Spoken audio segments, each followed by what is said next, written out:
प्रथम अध्याय त्रयोदश श्लोक। ततः शंखाश्च भैर्यश्च पाणवानक गोमुखा सहशैवाभ्यहन्यन्त ससगस्तुमुलो भवत्। इस श्लोक में महाभारत युद्ध के आरंभ का वर्णन किया गया है। जब दोनों सेनाएं युद्ध के लिए सुसज्जित हो गई तब विविध प्रकार वाद्य यंत्रों को बजाकर युद्ध की घोषणा की गई। इन वाद्य यंत्रों में भेरी यानी एक प्रकार का बड़ा ढोल, पणव यानी छोटे नगाड़े, अनक यानी ढोल और सिंह से बना वाद्य यंत्र गोमुख शामिल थे।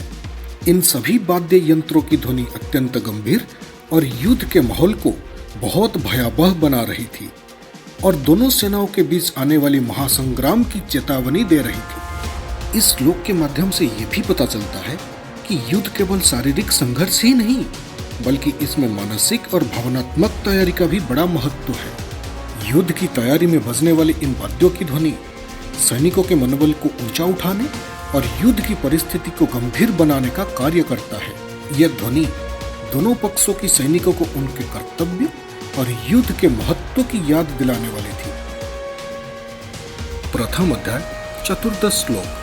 ततः श्वेतैर्हयैर्युक्ते महति स्यन्दने स्थितौ माधव पांडवश्चैव दिव्यशंखो प्रदध्मतु।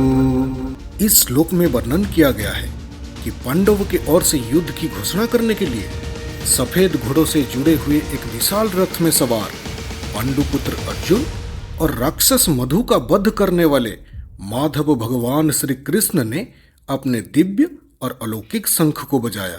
भगवान श्री कृष्ण और अर्जुन द्वारा दिव्य शंखों को बजाना दर्शाता है इस युद्ध में दिव्य शक्तियां और आत्मिक उन्नति दोनों महत्वपूर्ण भूमिका निभाएंगी।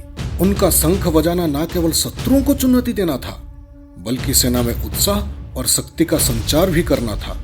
युद्ध की यह शुरुआत न केवल एक भौतिक संघर्ष थी बल्कि धर्म और अधर्म के बीच की महान संघर्ष का प्रतीक भी थी। इस श्लोक से यह भी प्रतीत होता है मेरे प्रभु वासुदेव श्री कृष्ण की दिव्य शंख ध्वनि मेरे सभी मित्रों के हृदय में उत्साह भरने वाली है।